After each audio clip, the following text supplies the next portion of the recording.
ஆபிரகாமின் ஆசீர்வாதங்கள் என்ற தலைப்பிலே ஒரு சில காரியங்களை இந்த ஜெப நாளிலே நாம் தியானித்து நம்முடைய வாழ்க்கையிலே அவைகளின்படி நடப்பதற்கு நம்மை நாம் ஒப்பு கொடுக்க போகிறோம். ஆபிரகாம் முற்பிதாக்களில் முதன்மையான நபர்.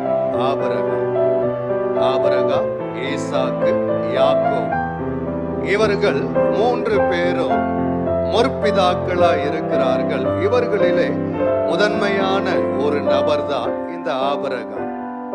நாம் வாசித்த இந்த ஆதியாகமம் 15ஆம் அதிகாரம் 1 முதல் 7 வரையுள்ள வசனங்களிலே ஆபிரகாமின் வாழ்க்கையிலே மறக்க முடியாத நடந்த மிக முக்கியமான ஒரு சம்பவம் தான்.